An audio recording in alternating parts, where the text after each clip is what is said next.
in the southwestern corner of the world of Mirabellis, beneath the third hottest of her suns, lies the Outlands, a hostile territory of outlaws and curses.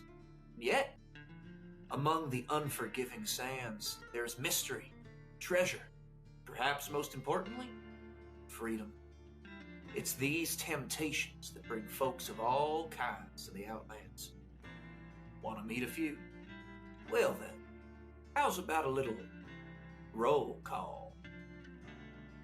I'm Ben Pimental, and I play Alden Ambergris, a man with as many secrets as coins in his pouch. I'm Gurkowski, and I play Percival Wynnemark. I don't try to be the best, it just keeps happening. I'm S.J. Nelson, and I play Madge Smalls. All I really have is a ladle and a dream, and some visions.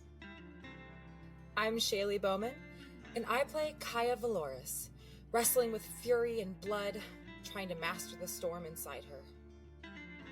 I'm Patrick Holt, and I play Twig.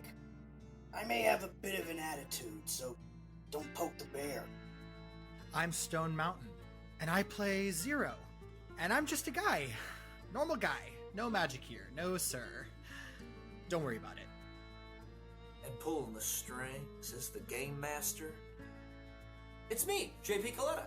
So, let's jump into this episode of Roll Call. Welcome, everybody, to the first episode of Roll Call! Woo! The first recording of the Roll Call D&D podcast. Welcome, everybody. We're so happy to have all of our viewers. Both of our viewers, really. But in the future, we hope more. Anyway, my name is JP Coletta. I am your humble game master for the evening and hopefully for a while. Before we get our story started, let's go around the room and introduce the players, if we will. So I'm going to want to get your name. I'm going to want to get your pronouns. I'm going to want to get your character name, your character's pronouns, and in one sentence, off the top of your head, your hottest D&D take that's going to make the internet angry. Let's start with Stone Mountain, because they probably have like 20 of those. I'm in hell. This is hell. Hello, my name is Stone Mountain. My pronouns are he, they. I'm playing Zero. His pronouns are he, him. And my hottest D&D take is off the dome.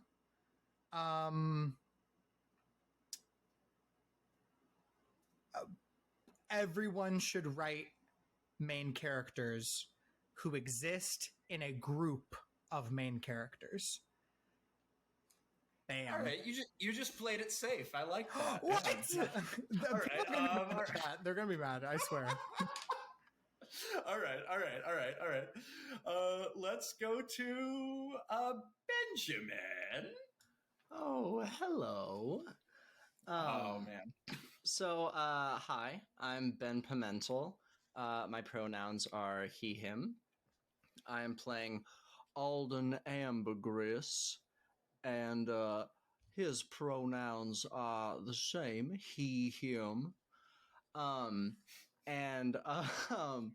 My hot D&D take at the moment is something that is living perpetually in my mind, and it is that the most creative thing that you can do when building a character is multi-class 2 rogue subclasses together, because D&D Beyond will let you do it, and I just need the world to know. I do believe that will incite at least a little bit of anger. So I hope so. Yeah, no, we're going for flame wars right and away. also some brilliance, because I a know little bit. So much can be done with it. Absolutely. All right, and now let's pan over to SJ. Hello, I'm SJ Nelson. I use she, her pronouns. I will be playing Madge Smalls, and she uses she, her pronouns as well. And my hot take, maybe not for everyone, but for me, is that if I don't put my dice in the full moon, they will roll bad. They will. And maybe that's not for everyone, but it's for myself. Let her speak. True. I think you're going to get a lot of support for that one. Perchance. All right. Let's give it over to Drew. Hi there, I'm Drew Gurkowski, and I'm going to be playing Percival Wynnemark. My pronouns are he, him, and Percival's pronouns are also he, him. My hot take is that spellcasting has components, and no one ever uses them. And there's a reason for that, and it's because actually using components in spellcasting fucking sucks. That is the kind of hot take I'm looking That's for. pretty hot. That's spicy. That's Yeah, what we come want at out of me. this. Come at me. No, that's just shining a spotlight on the side of things people like to keep in the dark, and I'm here for it. This is my first full caster, and I'm going to tell all the rest of you who usually play full casters, it's bullshit. We need a nerf. I pull out 3 feathers and a pile of iron shavings. No, nerf all is- spellcasters need a nerf. Oh my god, he's hot take after hot This take is after out hot of take. hand. This is out of hand. This They is don't out need of a hand. nerf. They're already nerfed. We just don't use it. This is out of hand. I don't want protests outside of our non-existent Somebody studio. stop him. I don't. Somebody stop him. Oh. Okay. Casting Ben? focus. Casting focus is the workaround that everyone uses because casting focus usually, except for certain spells, negates the need for material components. This Okay, is we have downtime to move material. on. This is We downtime have to material. move on. We have to. This we is have to later. All right. Let's move on to Patrick. Hello, I'm Patrick Holt. I will be playing Twig, and both of our pronouns are he, him. My hot take is also spellcaster related, and I know it's a hot take, especially in this group, but I believe that healing during battle is an optimal play, especially when the story works well with that. And also, if the DM is focus firing one of your favorite people. You send a guy one article just to discuss, and suddenly you're persona non grata. You said it was like a generally accepted. You were like, just to let you know, it is generally A portion accepted. of the internet agrees with that article. I'm neutral. I can't explain enough to the people at home how much that was targeted at 2 people in these squares.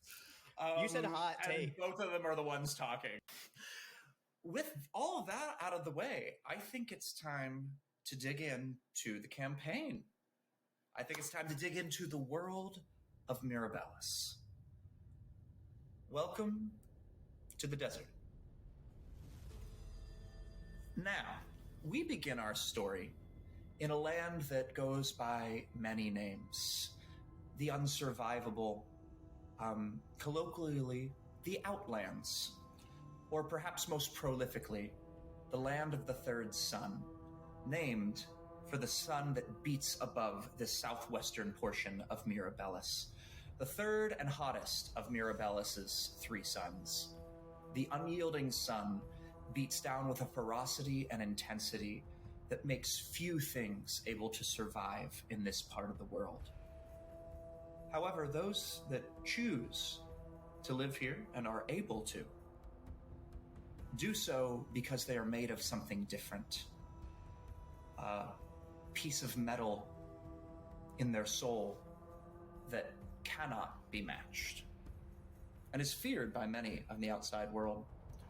However, our story begins as the unyielding sun begins to set over the massive wasteland of tumbleweeds and yellow sand dunes that grow up towards the sky like spires and mountains and cities in themselves.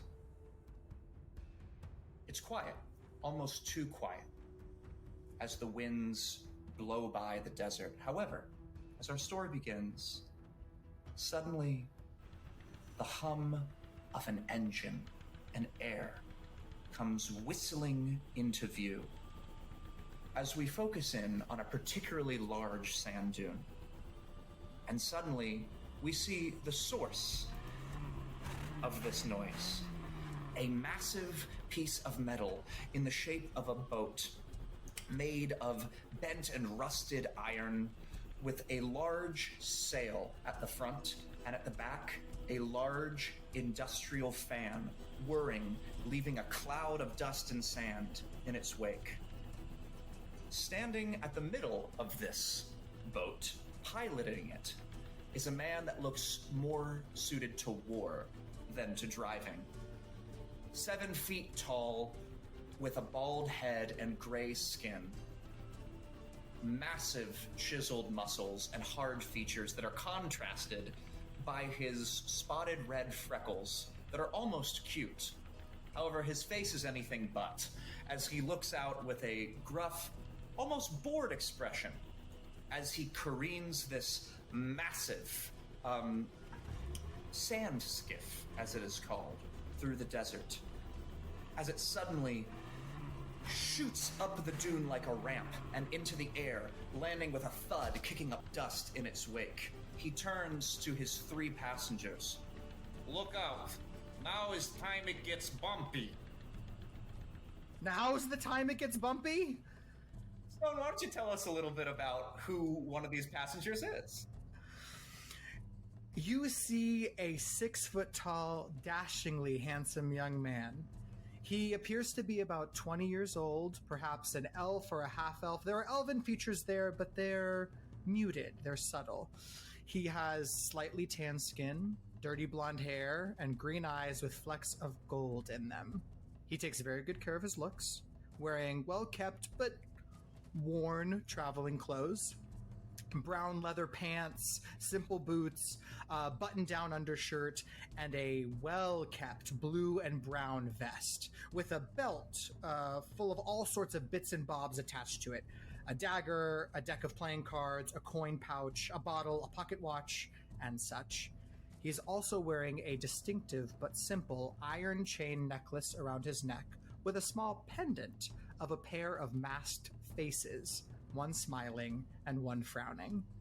He's lean, almost malnourished, but quite handsome, with a mischievous twinkle in his eye and usually a cheeky smile, though not right now because he is terrified for his life on this skiff, clinging to his best friend. Oh, Patrick, why don't you tell us a little bit about the best friend he's clinging to? Of course. Twig is a wood elf. He's rail thin, about 22 years old. He has a short shock of auburn hair with a white streak running through the middle of it. And underneath his left eye is a scar about 3 inches long. He's always standing, mostly with a bit of a slouch and a wary look on his face. His clothes are mostly unremarkable and often dirty, but he does wear a large dark green cloak with several patches. It's worn and dirty, but it's obviously a very prized possession for him. It has a clasp across the front that has a small pendant of a black cat on it and a webbing that runs down the side of his arm. He's quiet at the best of times, and this is probably one of his worst times. In the past 3 days, he's had several worst times, and this one is starting to top it, so he's quiet. Yeah, so the hulking man turns back to you. Ah, this is where it get boom, and then suddenly it plows into an unseen patch of rock and boom, bumps again, and bump, bump, bump, 3 consecutive bumps in a row. Ow. Is rock field. Is bumpy. I cannot help it. Besides, he look comfortable. He says, pointing to the 3rd passenger. I haven't had this much fun since the Cinderholt Carnival. Well, if you think this is fun, talk to me in 4 days. And why don't you tell me a little bit about the person that he's talking to in the back, Ben? Yeah. So Alden is a 6'1" humanoid. He's a human man, looks to be about, 35-ish years old, possibly older, because he's got this shoulder-length salt and pepper hair, and strong features and a proper English mustache. His right eye is a piercing blue, and his left eye is kind of like a warm hazel color. He looks about 6'1". It's hard to tell because he's wearing a lovely white 10-gallon hat that has some gears stuffed in the band. He's also wearing a fine white suit with a white crocodile leather vest and a baby blue shirt that has one of those black Colonel Sanders bow ties. He has black alligator boots, and he holds a cane that has a golden whale as the handle.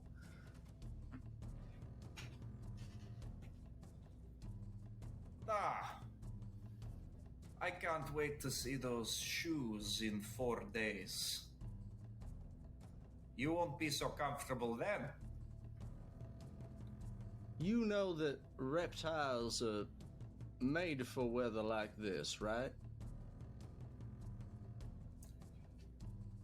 I do. But I also know a weak man when I see one. No offense. Listen, Boris, he made for fighting, not for boom, and he goes over another rock patch. Thump, thump, thump, another 3 thumps. Boris, Please. how he end up driving, you ask? Don't ask, Boris. We out on a mission. We try to find more special rock. Boris, see the rock and way. Boris punch rock. Why it Boris' fault that wall so weak it cave in? Boris help. Boris pull out. Boris pull everyone out. Everyone fine, except for one guy. He lose leg. But it just leg. Now I have to drive the weak man. No offense. And he keeps on driving. Boris, can I ask you something? What special rock were you out there looking for? I don't know, the shiny rock they all want. Boom! Over another one. He takes a quick, hard turn, and it kicks up a bunch of dust and spatters it in everyone's face. What color was the rock? Just curious. They all different colors. Some purple. The one boss man like most. Orange. Like unyielding. I bet. Just where out here would one find such a fascinating substance? Where indeed? Most likely place you find is in dead tunnels.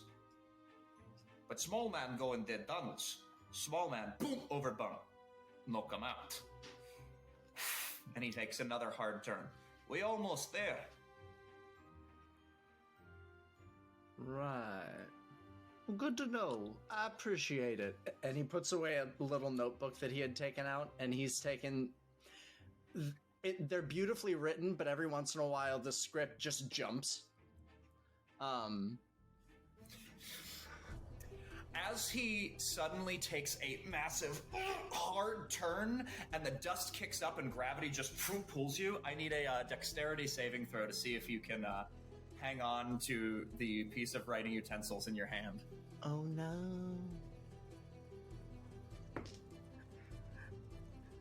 Oh no. It's gonna be a 7. Oh no! I was really hoping to not take this away from you. Yeah, so he careens around the corner. He's like, small man, they'll come back. And you're like, interesting!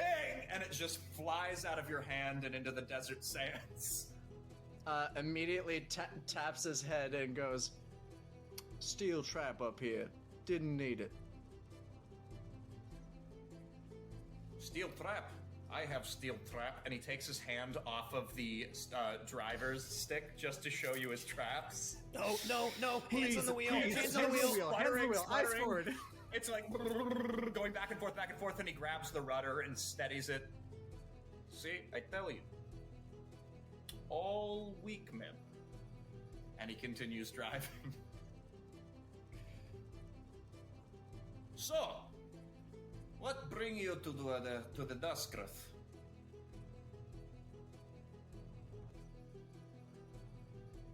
Oh, quiet now, are we? Oh, just a little bit of research, gathering some resources and information. And if it's information that you want, you'll find it in Duskrith. I prefer to punch rock, but you'd like Kalen. What about you, strange-looking one? I'm his butler. I'm Zero, by the way. I don't think I said my name, but yes, I work for him. I buttle. So that's what I'm here for. I have seen a bottle before. Oh. It was not very nice. No, that's Twigsy. Why don't you? Did they not prep beforehand? No.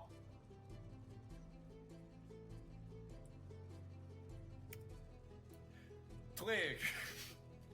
That was your name. Like your arms. Sure. Now. What about you? You butler as well? I'm a minor. I don't. It's all very simple. We're all adults. He's a businessman. I'm his butler, and he's our personal miner, pickaxe miner. I and do we're the all physical labor. He does the paperwork, and he's the boss. Yeah. So And again- nothing weird here. All adults, no child labor. Oh, you're all going to die out here. We are almost Just keep there. your eyes on the road, and we'll probably be okay. He turns around, taking his hand off of the rudder, not looking at the road, and gets down to your level. The thing is sputtering all over. I always keep my eyes on the road, so to speak. But sometimes the road is behind you. Do not let anyone sneak up on you in the deserts, or you end up. And he grabs the rudder and stops it, smoothing it out for a moment. Well, then you end up dead. Or worse. Now, you all just get comfortable. I can see Duskrith, and he turns around, and you can see, coming into view, at first it seems like a mirage, as this sort of heat wave seems to shimmer and cover it. But then you realize that it's not a heat wave, but some sort of arcanical force field. And surrounding that field in the base is a large metal wall. But beyond that metal wall, flickering lights that come into view. The lights of a small boom town. Many structures that seem to be made of wood, slanted structures that are ramshackled and thrown together, but not without skill and not without thought. And attached to each of these is something glistening and metal. And to the southern end, the metal seems to increase in density as three great chrome cylinders rise up out of the desert like spires, reflecting what's little left of the unyielding's light onto the sands below. This is Duskrith, where the magical meets the wilderness meets innovation. And as you pull into Duskrith and it becomes more into view, you find yourself. These are the docks. Sky docks, they call them. And he points out, there are multiple skiffs tethered to these like wooden panels, almost as if the sand is an ocean itself, and these skiffs have docked up like boats. However, hanging above those are two great balloons like airships with massive burgundy hide-looking blimps above them that seem to allow their elevation. They are tied off to these sort of metal scaffolding that contrasts above the wooden docks that the skiffs are tied to. These are sky docks because we have skyship. Not many left in the desert. How do they fare with the sandstorms? About the same you did. We try to stay out of storm. That is nice thing about Duskrith. Storm almost never hit. When it do, Kaelin have this big boom thing. Saves us all. Interesting. Is Kaelin an artificer? No, he is real. He is man. Well, he is small man. How you say? He is gnome. So he tinkers with things. Yes, And many things. And he's good at it. Well, yes. I mean, look what he has built in but 20 years, 25, something like that. Time moves different here. Different how? Well, you stay here a 10 day and you tell me. Done. All right. Let's Zero find out. Zero leans over to Twigsy and goes, "This guy keeps saying super ominous stuff. I thought it would be smooth sailing once we got out of the Guildlands, but this seems really foreboding." Yeah, I got the metaphor with the road thing, but also, if you're traveling down the road, there will always be road behind you. What did he mean by that? I think he just wanted to sound scary. I don't know. Let's get off of this skiff and get into the city. And with that, you pull into the dock finally with a skid, and it knocks. I need actually dexterity saving throws from all of you to see if you can not be knocked off from this part job. 24 this time. 24.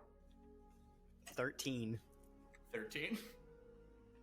Would have been a nat 20, but it is at disadvantage and becomes a 11.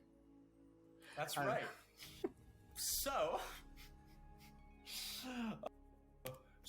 as he skirts into this, Alden, you were ready this time, so you have sort of steeled yourself by hooking your elbows into like the seat rest behind you to keep yourself looking cool and upright the whole time.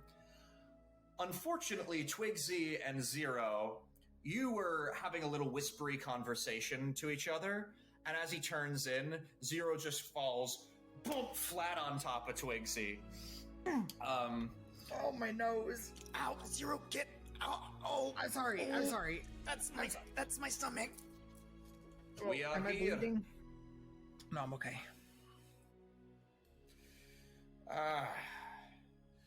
Welcome to Duskrith, friends. Refugees. Here, all are welcome. All are equal, even the small man. No offense. Now,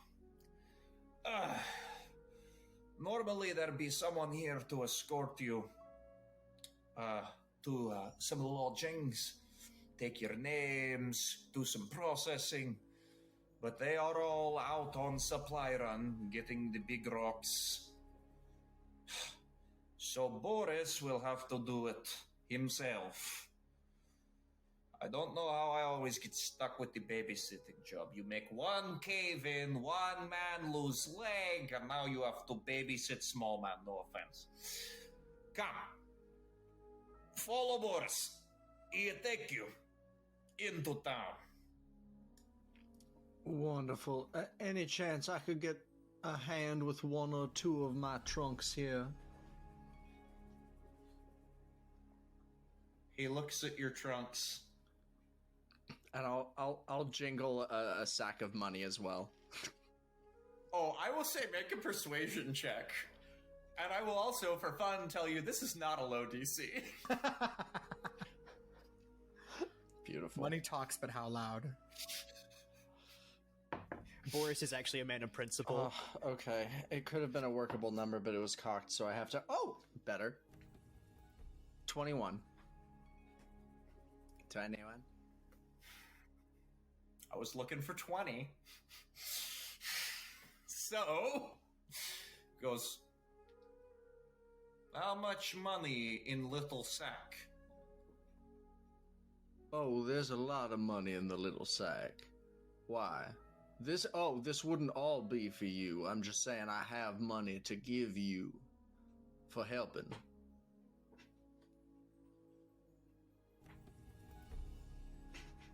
Boris do need more money. Boris like a... Okay.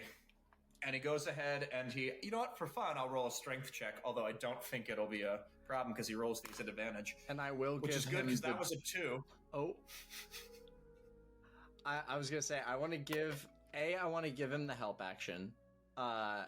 And I would also like to, since I can do it like from a distance without actually like helping. And I am going to take the lightest trunk that just feels like an empty trunk, but has oh so much in it. And I will give him the 2 trunks that are actually like physically full of shit. Yeah.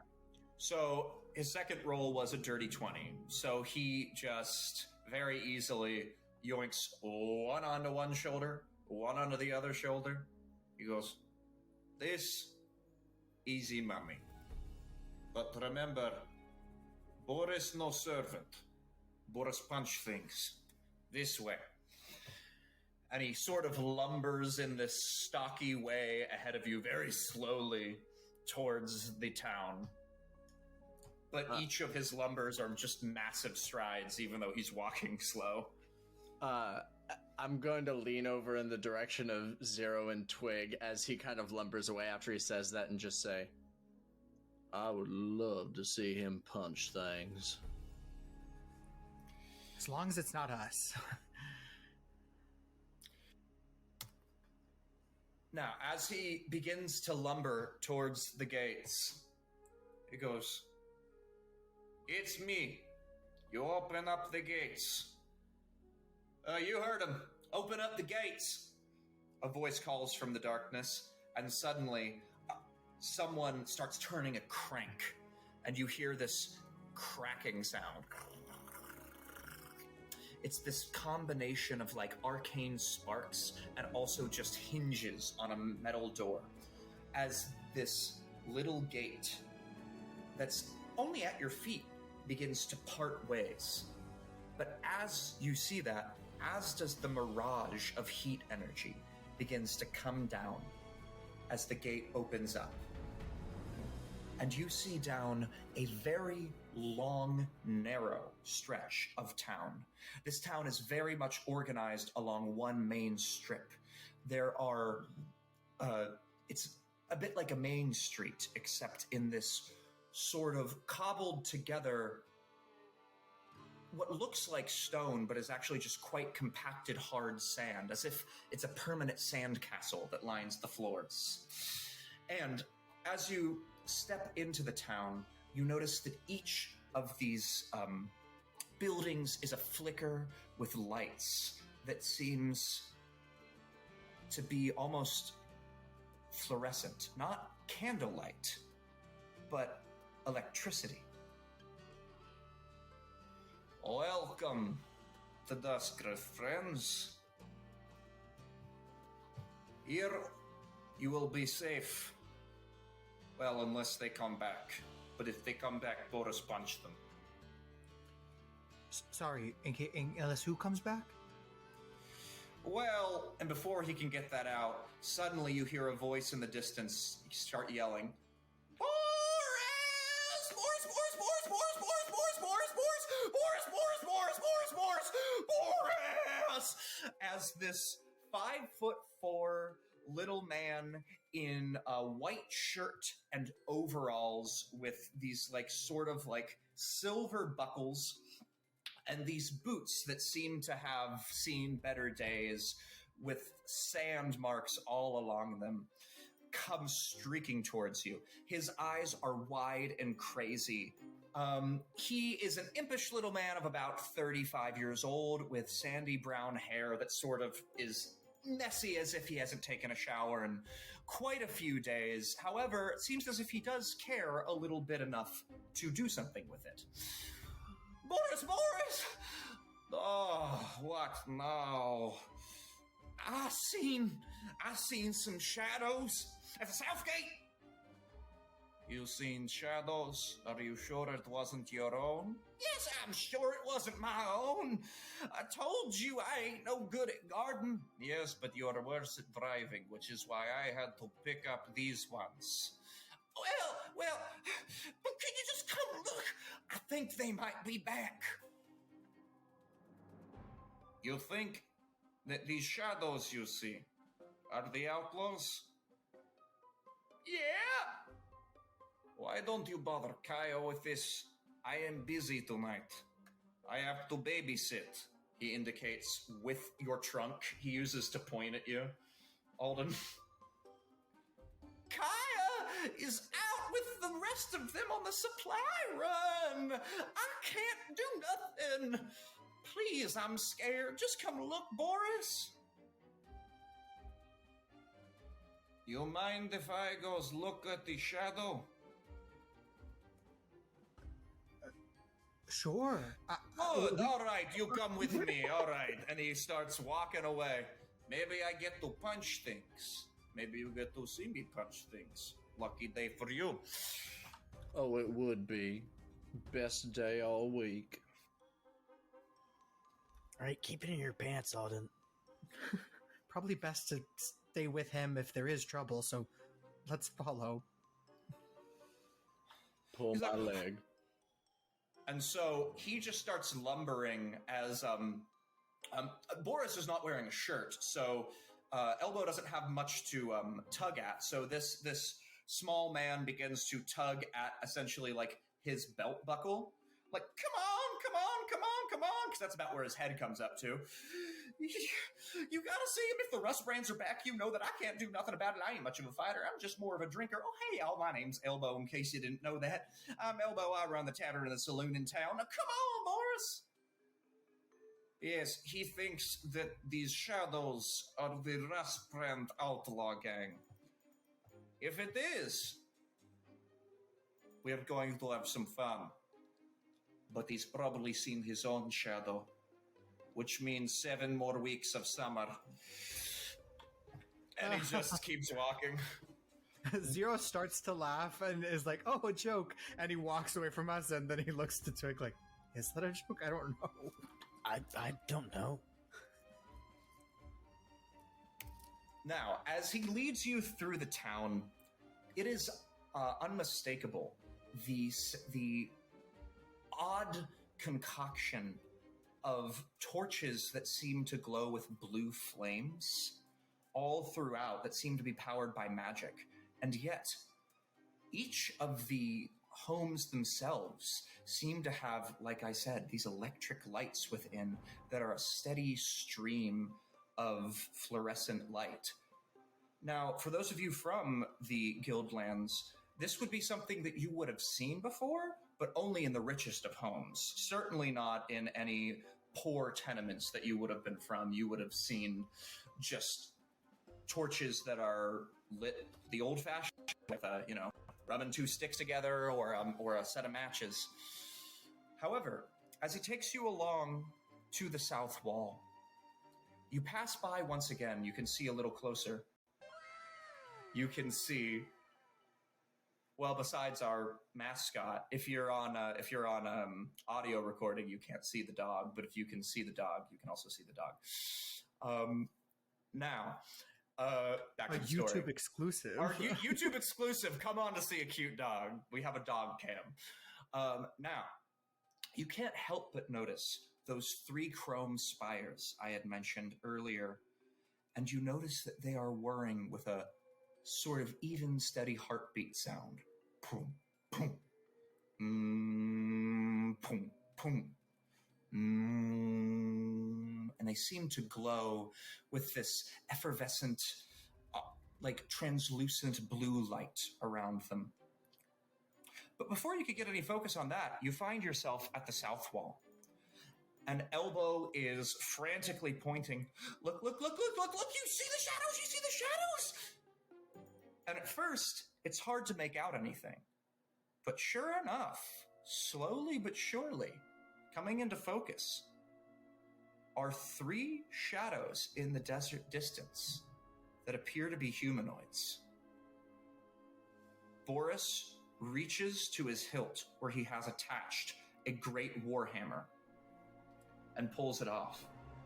Well, Elbow, you might have just made my day. SJ, do you want to start by telling us a little bit about who these shadows are? Maybe one of them? Well, here we go. One of them is a girl in her young 20s. She has crazy, wild red hair that she's sort of haphazardly braided in fun little braids here and there. She's very pale, very, very pale, but has this greenish hue to her, these weird little specks on her body. She has sort of green sagging under eyes. She's very tired. One of her right eye is, speaking of green, a bright, bright emerald green, but her left eye is white and very clouded and very fuzzy. She has a lot of tchotchkes on her and with her. She has this green shawl kind of wrapped around her. She has a lot of bracelets and bangles and necklaces that are clearly homemade with love. She has a giant glowing ring on her finger. She has harem pants that sort of look like a long skirt, but also they could be pants. They have a lot of pockets with a lot of things in them, some buttons, some pouches, a little potted plant in the back. She's got some big, strong boots on, and she's very slowly, very calmly walking through the desert, just minding her business with these other 2. Yeah. And as they approach, they seem to get closer and closer. You also make out a short dwarven man with a long black beard but this like sort of salt and pepper throughout it. Hair that seems to match and is tousled in every which direction. Sand is caught in all of these follicles. His eyes are hard and gray and yet convey a sense of desperation in them. He wears essentially a leather armor that has been unhooked and drags behind him as if he needs to cool down, and carries a small sort of rope and hook on his right hip. And standing next to him is one more shadow. And as that shadow comes into view, Percival, tell us a little bit who we're looking at. Gotcha. So, absolutely towering over the man next to him is a imposing 6'4" humanoid, and you see these 3 shadows start to emerge and turn into human beings, and you notice that they're all covered in dust and grime, except while Percival is also covered in dust, his blonde hair looks almost like it hasn't been touched, as it just shimmers on the top of his head. He has a bright, gleaming smile on his face, and the light seems to catch on his eyes, but the reflection doesn't make sense until you realize that from within his eyes is actually a bright white glow as he strides, also with his armor thrown over his shoulder and a giant shield strapped to his back. He strides across the sand, chuckling. As you come more into focus, they can hear that subtle little chuckle.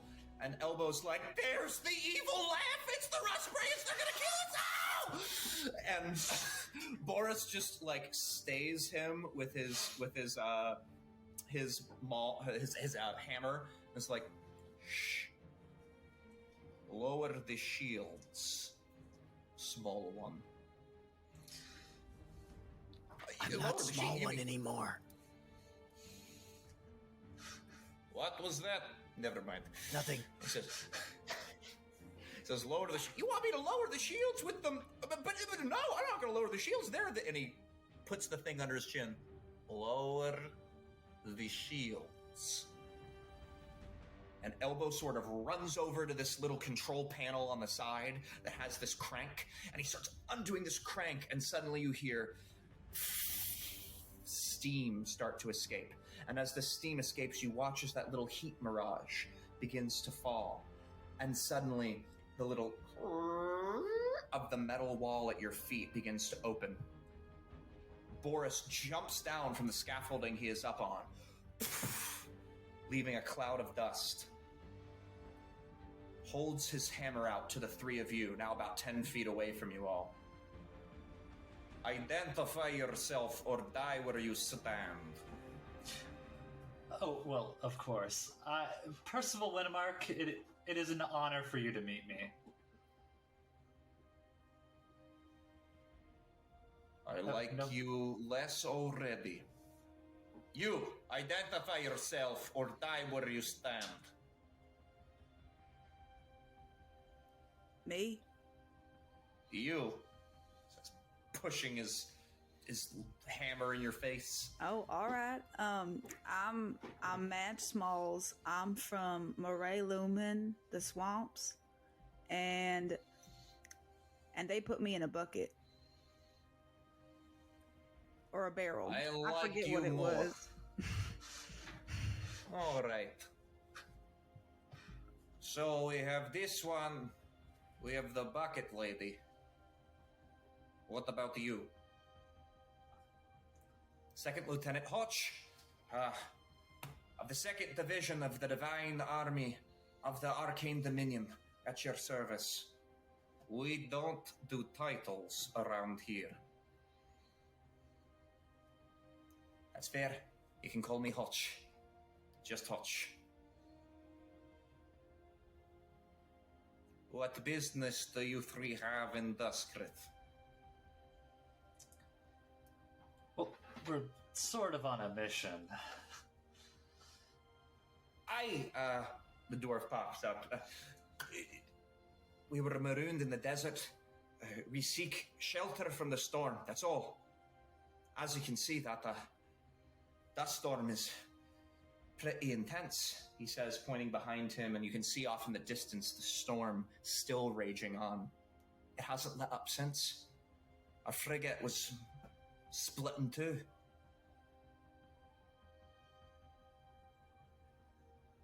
Well, we'll have to do some processing.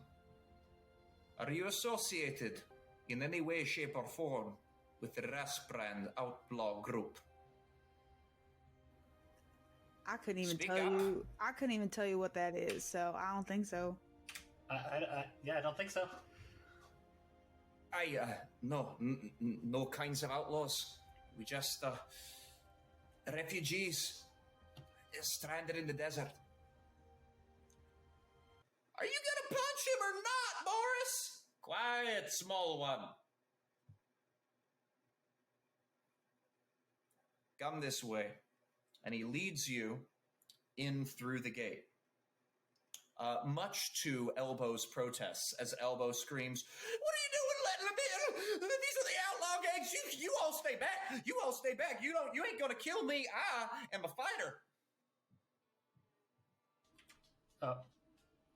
You're a fighter.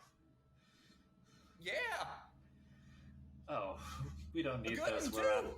we don't need those where I'm from, actually. Oh, well, good for you. It is. Boris, why are we letting them in? Quiet, small one. They are refugees, just like them. We keep eye on them, but we take them to see Galen. Galen decide what to do with them. Not Boris, certainly not you. But, no buts. This is what we do. Anyone else have a problem with that? He says, turning to the other members of the party. Not here. No, they seem large and strong, so more the merrier. Good. Elbow. Take them back to the saloon. Put them up for the night. I'm done babysitting. I will go talk to Kalen. See if he wants to make introductions. And then I guard the wall. Not you. Wait, you mean back to my place? Well, if you're going to guard the wall, I mean, I wouldn't want to impose on what you want. So I guess you can guard the wall if you want to. But do I really have to put them up for the night? We don't know who these three are. I mean, the other three are fine, but these three. Do not make me say it again. Okay. Right this way. I'll take you to the saloon. Come on, right this way. You follow him. I meet you later. Perhaps introduce you to Kalen. Sounds great. Thank you for all your hospitality and warnings. Oh, hospitality. Interesting choice of words, since I believe you will be in the hospital within 4 days. Now. I gotta go. I can't. I'll see you later, small one. And he walks away towards those 3 great cylinders, leaving you with Elbow. I suppose y'all are going to be staying at my inn and saloon for the night, so right this way. Come now, follow me. Any questions, feel free to ask about the town or about anything. Just don't kill me. Why are you an Elbow? That's my name. Oh, never mind. Well, what's your name if it's so special? Oh, my name's Madge. Why are you a Madge? I felt like it. How about that? Same, actually. You felt like being an Elbow? Yeah, just seems right. All right. Anyway, welcome to Duskrith. As you can see, we are a full-scale neutral operation here. We got plenty of magic, we got plenty of technology, and most importantly, we got our freedom out here. A man can breathe easy out here. Well, except for when them Rust Brands is around, but that's besides the point. Hate to pop in, just that has been mentioned like 4 or 5 times with a sort of ominous undertone, and lots of things that Boris says has ominous undertones, but you've been saying it with ominous undertones. What are or who are the Rust Brands? Oh, they're just well, you know, out here laws are a little harder to enforce considering there's no government, strictly speaking.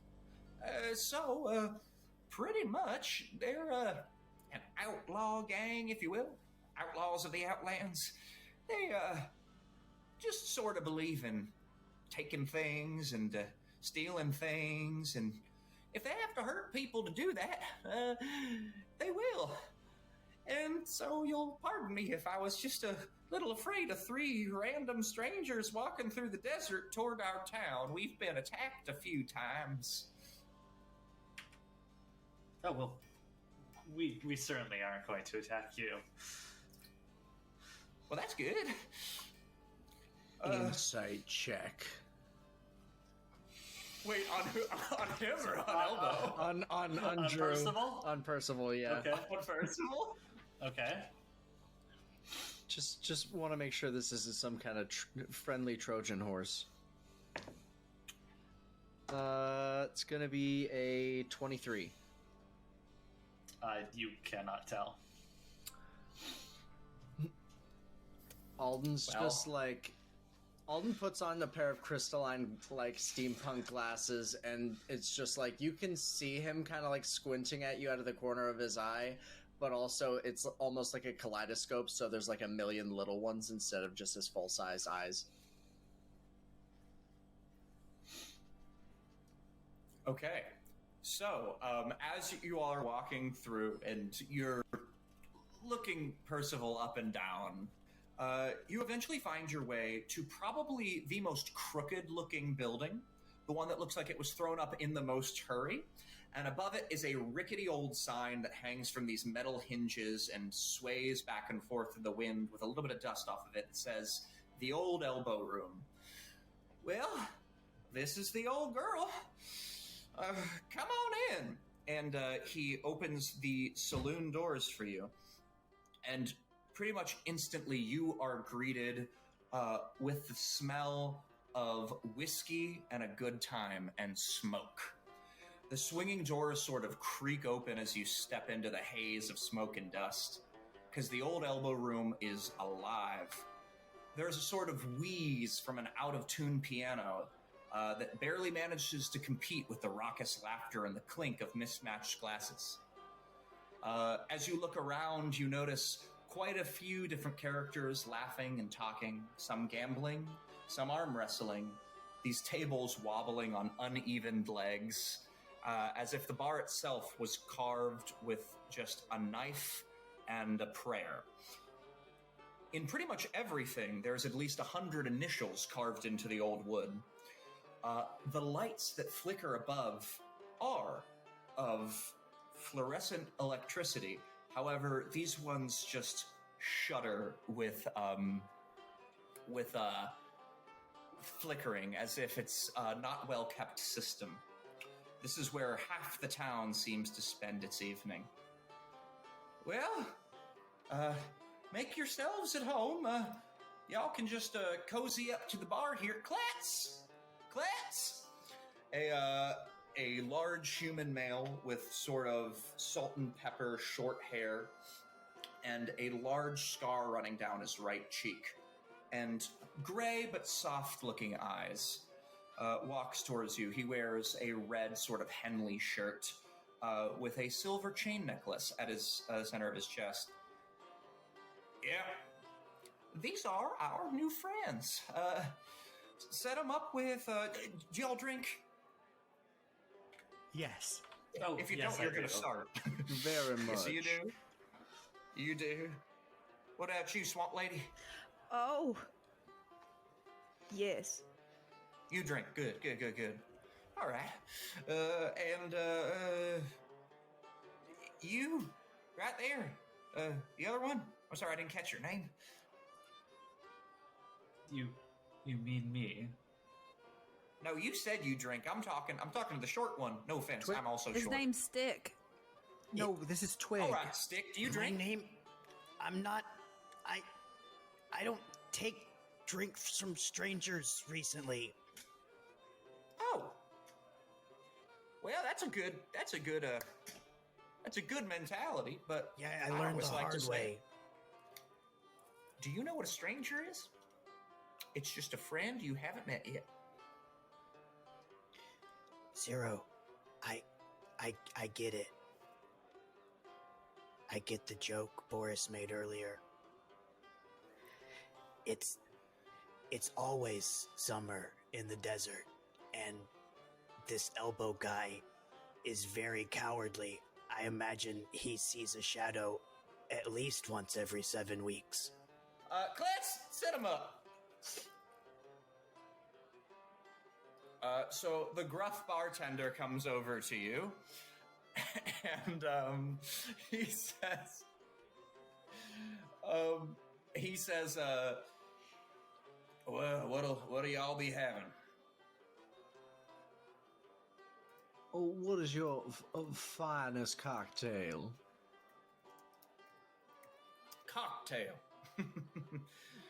Mixed That's cute. drink. I know what you mean. Well, I could throw some whiskey in with some tequila, or some tequila into some ale, or some ale into some whiskey.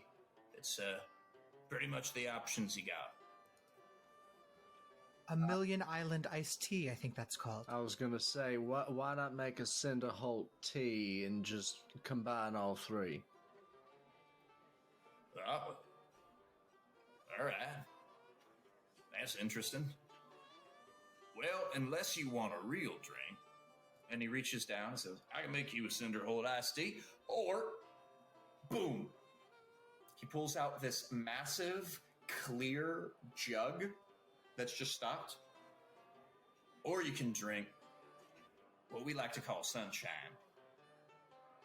It's like moonshine, but way worse. But by worse, do you mean better? That depends on who's asking the question. I think it's time to let the sun shine in. What about you boys? It would be rude not to try the local cuisine. Yeah, let's have some sunshine. Oh, I should warn you all. It ain't good, but it'll get you fucked up.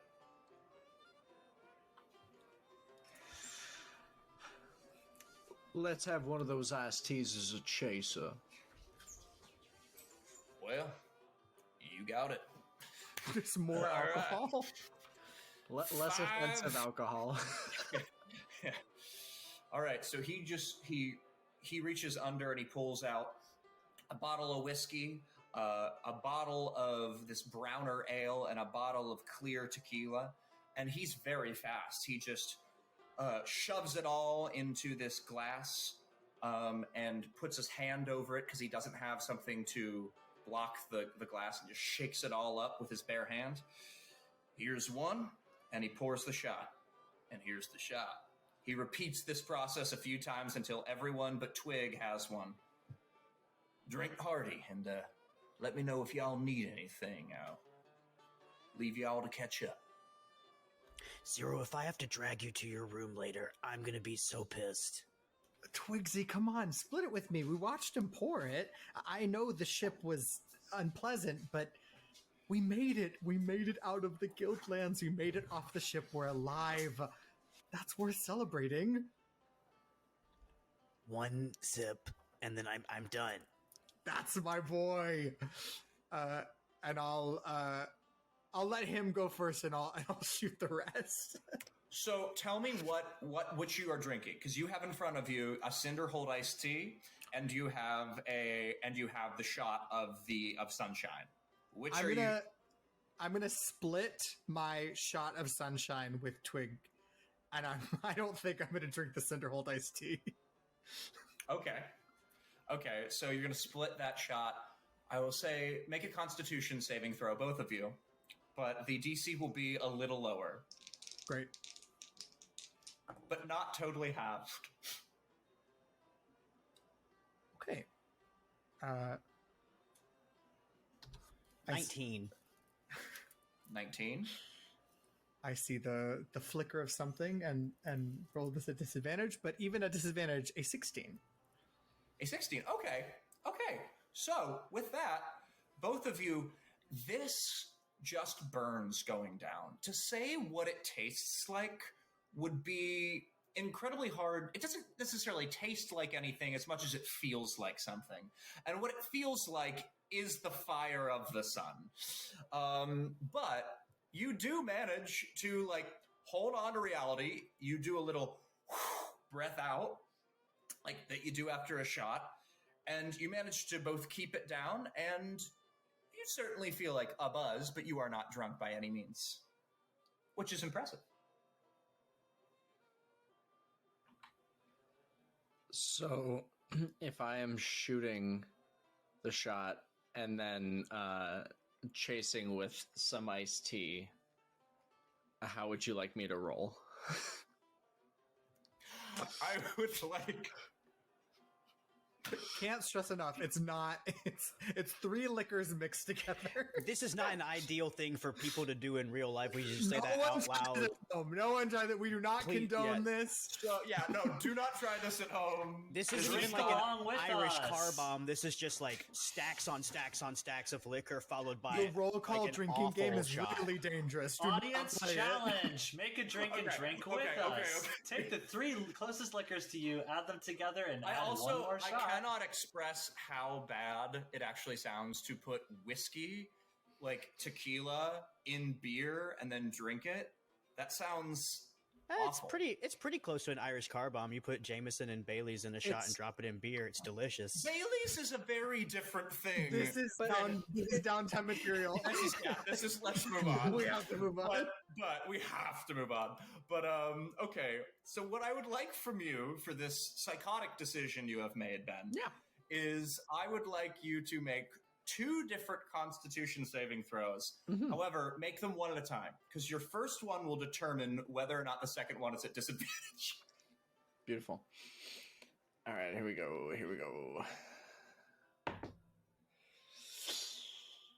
So that first one's going to be an 11. So, this is the shot. As you take the shot, as I said repeatedly, it just feels like you have swallowed a sword of fire. It burns not only your throat, but your heart and your stomach, and somehow continues the fire down your whole body. You are instantly, after you take your breath out to try not to vomit, which you do not, you are like, okay, that was pretty crazy.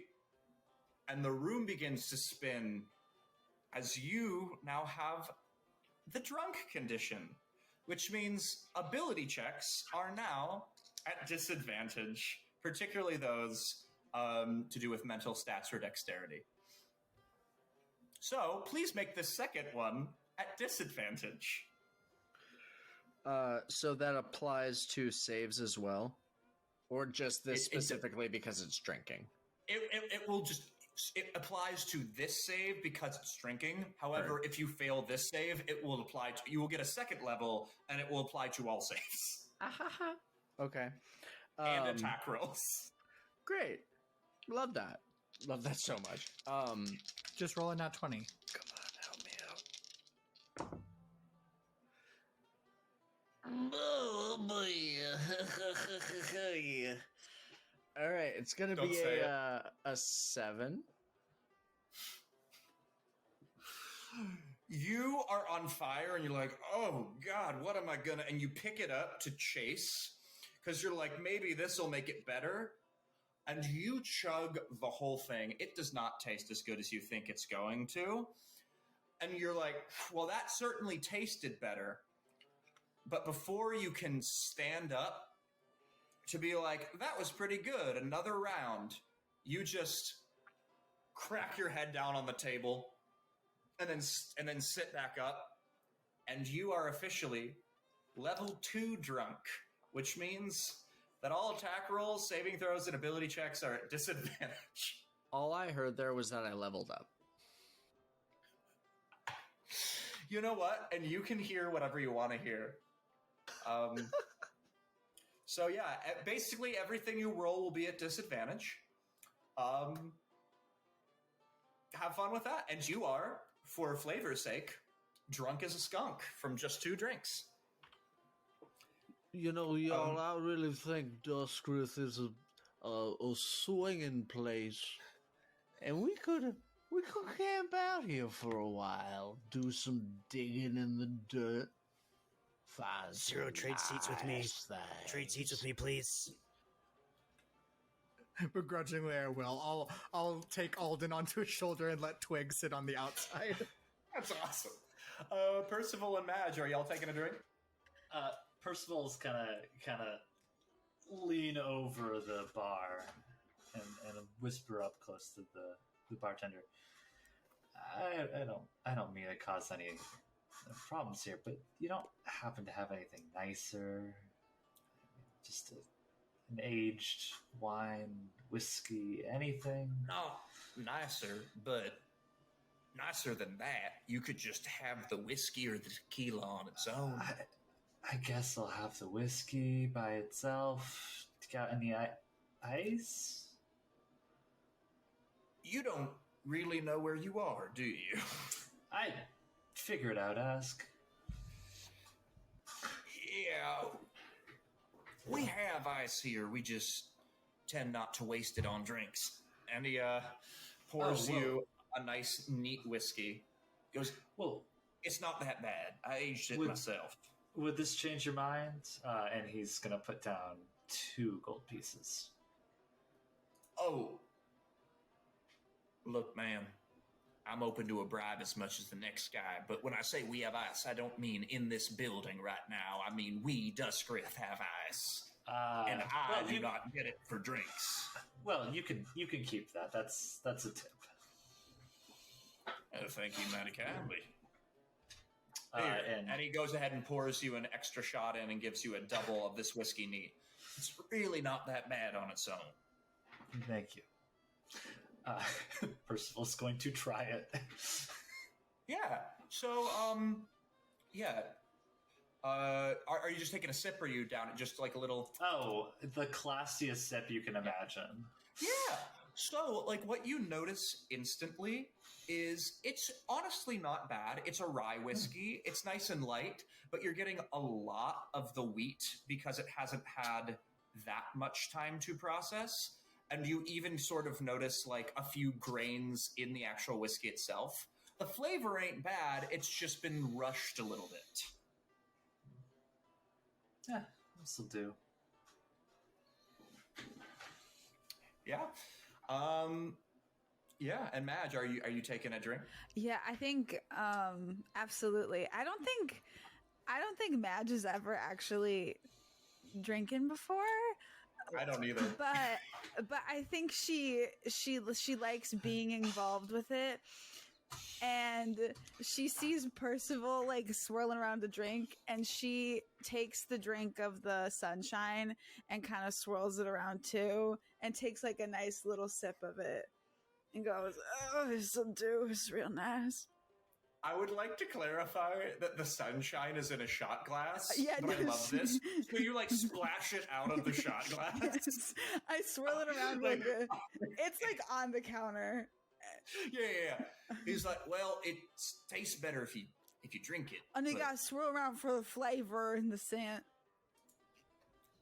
right? You know, I've heard that. Sure. Yeah, that's what they Knock do. yourself out. Oh, all right. I'll tell you what. And then she takes a nice long. Are you down on the whole thing, or like you just take it? Like a half of it. She wants to like feel like in it. We'll say that like a quarter of it spilled out, and then you drank half, and there's like a quarter left. Sure. So make a Constitution saving throw, but the DC will be lower. Okay. My first little roll. Hold on. And I will say, if this is actually your first drink, unfortunately, I do have to say it's a disadvantage. Oh no! Okay. If this is your first drink, I think ever. it is. Not us introducing peer pressure in the first episode. That'll of our be new a podcast. good old 8. That'll be an 8.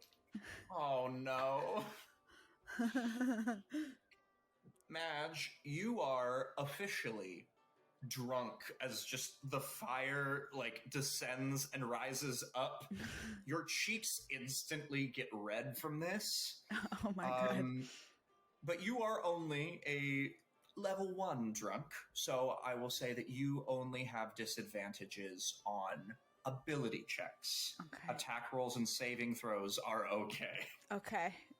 That sounds lovely. Freaking noob. You don't have the level up with the additional feats. It's her Yeah, first you know, time. keep talking, Ben. Keep talking. Just you wait, Henry Higgins. Okay. Ooh. As this is happening, look, Stone's not proud of this, but Zero, as he's helping Alden, is there a world where he might reach into a pocket and just loose change, just things that Alden wouldn't miss, quantities that Alden wouldn't miss, that would mean a lot to Zero. Could I just? Yeah, get used to it, Ben. Get used to it. Alden has been nothing but wonderful to you, and he's my marvelous benefactor, and I would but he would also support this. And he's richer than God, so we're gonna do this. I love this so much. So absolutely, I would like a sleight of hand check. Amazing. Can I give guidance or a help action or something? You sure? You bet your sweet bippy. Yay! I'll take a guidance. Yeah, absolutely. Is it 2? You tell me 2. Great. 2. That's cocked. Fuck. I can curse on the podcast. That's cocked again. Do we do this while we're changing seats? Like it's a planned thing? Yes. I think I've taken him like onto my shoulder. I mean, he's like far gone, and so I'm supporting him on my shoulder as he's talking about how wonderful Duskrith is, and I am supporting him, making sure that he's all right, and might just go into a pocket. And no, it was this dice. Sorry, I started idly rolling it. I've got a beautiful idea for a currency that's intangible called gear coin. That sounds very. Excuse me. Lucrative. Push through. Yeah, I'll just and I got a with the +2 a 21. At 21, what's your? And I will say, you may make a perception check, an active one if you like, but you know damn well it's a disadvantage. And while this is happening, he's continuing on about gear coin. It's I kind of call it non-fungible. So what just happened was I rolled at disadvantage, and one of them was a nat 20. And then the other one was a 5 for a 7 total. Zero's eating good tonight. Don't drink around the con, man. So tell us what you, if it's just pockets, it's probably just some like excess gold, right? Yeah, I would say you probably find really, if we're looking for like pocket change from Alden, if we're going for the contents of a single pocket, let's say in his coat, I'd say there would be probably 8 gold, and probably some sort of like ring with like a small gemstone in it that he just like didn't feel like putting on his hand, but was like, I'll keep it on my person in case I feel fancy. Ben, what's the odds that you have like some of those single-use like scratch and sniff versions of your perfume like in your pockets? Oh, like tester? He definitely has tester vials in every pocket. Each pocket is a different scent. Zero takes out the gold and the ring and pulls the the perfume tester and puts it back. Awesome. And I will also say, Ben, roll me a D100 as well. Oh, I was waiting for this. Okay. Oh. All right. What'd I do? That's not ominous at all. That makes sense. No, not at all. That makes complete sense. I hate when JP makes this roll. Yeah. Hey, I leveled up. So that's gonna be a 27.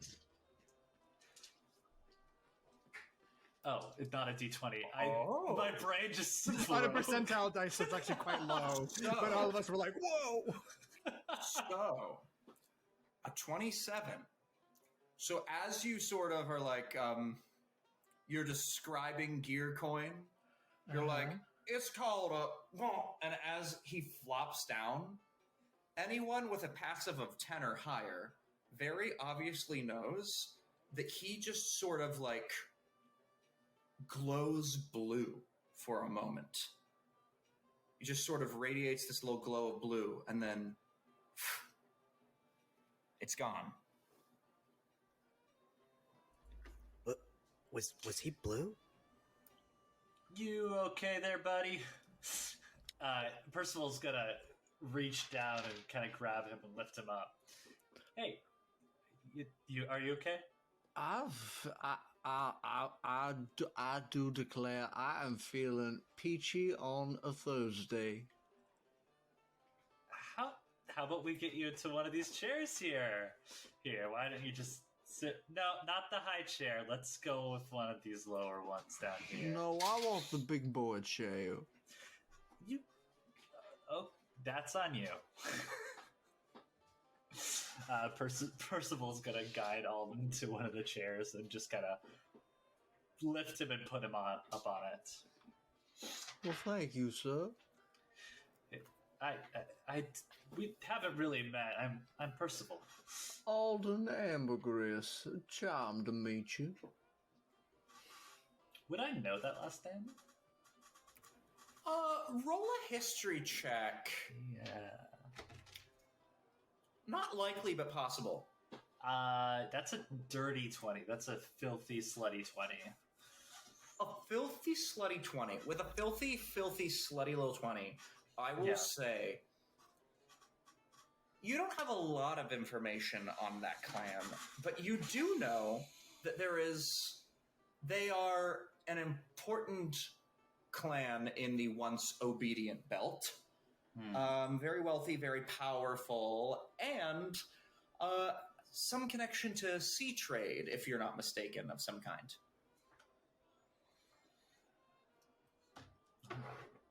Oh, I am familiar with your family. I'm a Wynnemark. I'm sure you know.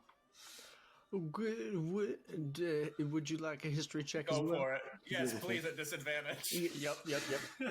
Could I see these two Richie Riches talking. Zero's bound to be nearby eavesdropping. Could I also do a history check on that name? You may, unfortunately, since you are from the guild lands and not high class, it will be at disadvantage. All good. This is what happens when I build an intelligence character and I choose to get drunk. So it's gonna be a nat 1. I got a 12 at disadvantage. So, I will say, no, Zero, you have never heard of them. Alden, I trust you, Ben. Play the nat 1 as you will. Yes, wait, say it for me one more time. I don't think I have to. How do I pronounce it? Know. No. Here. And Percival's going to reach into his bag and grab... you see him shuffling around. Zero probably notices this because Zero's probably looking into the bag. God! Sees a little stack of papers, and Percival pulls out a headshot with golden lettering on the bottom where he has signed, and hands him a signed headshot. And it has Percival standing with his robe billowing and a huge fireball arcing out behind him, and almost this like gothic painting picture of Percival. Now you won't forget. I do remember you. Yes, you're one of the proud members of the Wynnemark family. Yes, I love your famous line. Somehow heartbreak feels good in a place like this. It really tugs at my heartstrings. What a world-shattering reference. Yeah, I'm sure you'll get it when you're a little less drunk, won't you? So, sorry, Kletz. I forgot my own character's name. Kletz comes over to you, wiping his hands off after serving another couple. It's always interesting when we get new blood in town. What brings you here? I don't judge. I'm technically here on a top secret mission. Top secret mission? Well, I'm sure Kalen would love to hear about that. Don't get many missions around these parts. More just people running for their lives. Yeah. What about you? It's more of a business venture than anything. So I'm sure he's going to be very interested. I wouldn't be too sure about that. Now, what about the rest of y'all? What about the drunk one who smells good? Business. He's a researcher / perfume magnate, I think. My perfume is quite magnetizing. You come all the way out to the Outlands, to the middle of the desert, the most horrible, sunny place on Earth. Dangerous. To make some smells? No, I just carry my smells with me. I, sir, have become a rock man. A rock man. You know, we used to have a bard come through here, Rockmaninoff. He was real good. But Rustbrand's got him a few months back, ended up in a hole. My word, how violent. Well, yes. Do you know where you are? You have to understand, nearly anywhere is better than where we were, even this place. And we are, I'm Mr. Alden's butler, and my friend here is his valet. Well, that is certainly fancy. Sure that there will be plenty of use for a butler and a valet out here. But where are y'all from, if you don't mind me asking? Question. Anyway. Yeah, answer. Is it we came here with a purpose, even if we're obscuring some details of it, that it is safe here for runaways and refugees. Do Yes. we, of what we've heard of sort of the folklore of this area, that it is safe to say where we're from and we're not gonna get got? There are people here from the Dominion. There are people here from the Guildlands. There are the people who come to Duskrith. The legend of Duskrith, anyway, is that what you would have heard is that it's a lawless town where everyone's welcome, but it's sort of scary because everyone's welcome. Could I name a city or town in the Guildlands, but not the one we're from, or not the one where a certain traveling show is located? Could I just name a different city off the top of my head and say that's where we're from? Yeah, you want a city or a small town? Let's say a city, easier to blend into. Probably Cauldrick's Gate, then, where you came from. Yes, we're from Cauldrick's Gate, us two, and fell into the service of Alden, and now are here. Make a deception check for fun. Hey, now we're cooking. 24. 24. Yeah, he's like, couple of Cauldrick's Gators. That's certainly a lot more water around there than around here. But you're lucky you landed in Duskrith. We've got more water than anyone else. Lucky us. Yeah. Lord, gods, this place is sort of dire when they start bragging about water, but... What about the rest of y'all? So they're from the Guildlands. I can obviously tell that one's from the Guildlands, indicating the gears on your head. How But, big is your pool? You say you got water. How big's the pool, son? That is the first joke I've heard all night. And it still wasn't funny. Anyway. Do you have water for him to drink? I think he needs a glass of water. That I do. All right. You get, goes ahead and reaches down to a little spigot and fills up the water glass with, I will say, crystal clear water. Not a speck of dirt to be found. Just perfect. Drink up. I chug it. Yeah, it tastes pretty good. It's not like ice cold, but it's like a little colder than room temperature, and it hits the spot.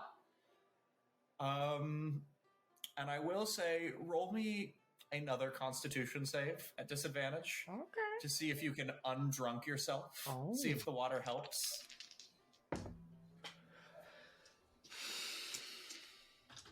That So one. no. I'm trying to help you, man. I know. Yeah, I no. know. I'm trying to do. My dice aren't. No.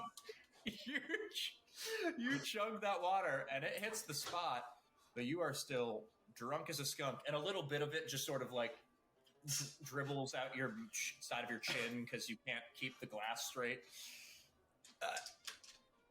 It works better if you keep it in your mouth, but what about the other two of y'all? Y'all don't seem like the Guildlands types. Oh no, I am from Valentara.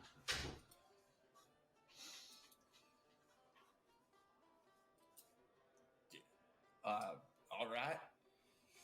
Capital man. That's cool. Yes. Just don't, should know we do hierarchy a little different around here, son. Oh, I could do hierarchy however you want. Kalen's gonna have fun with you. Yeah.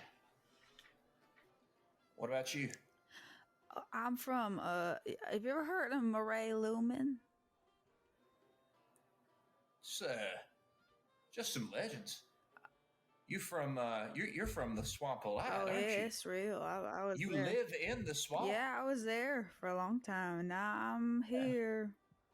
I'm originally from Vareth's Holler. I'm from Sanctamara myself. Oh, no kidding. No kidding. I really haven't ventured out farther than the swamps until very recently. I'll be honest, I don't really know why I'm here, but I am. Well, that's interesting. I didn't know that anybody lived in that swamp. Well, most people go a little crazy, but I didn't, so that's nice.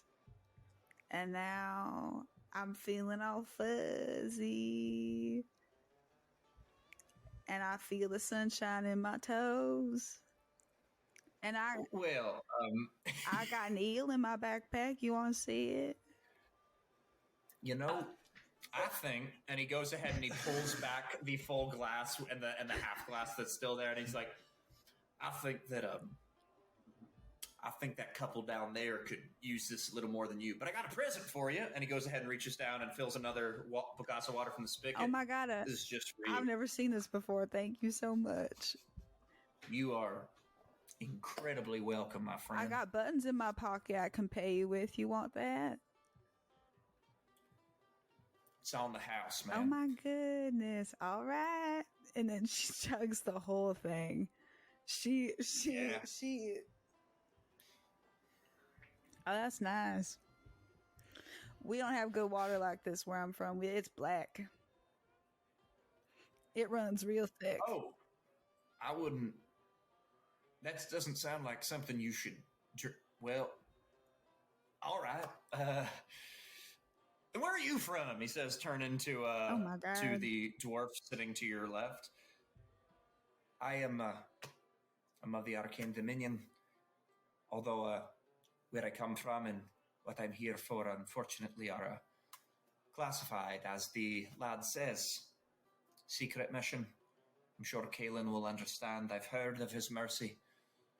Yes, you've heard of his mercy. But Kaelin don't much care for secrets.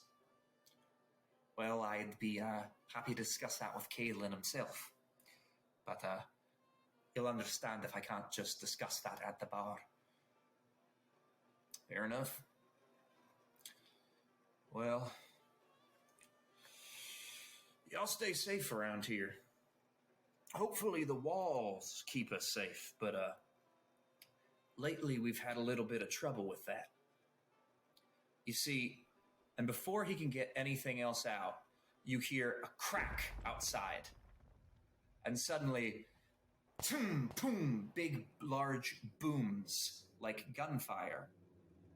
Some shrieks from the streets, and then suddenly the window crashes open as a massive orc comes jumping through the window.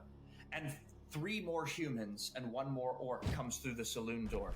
And the orc that smashed through the window, dressed in a large sort of leather armor that hugs tight to his bulging muscles, in crimson red, with a little brooch on him, with the sigil of a sickle and a sword.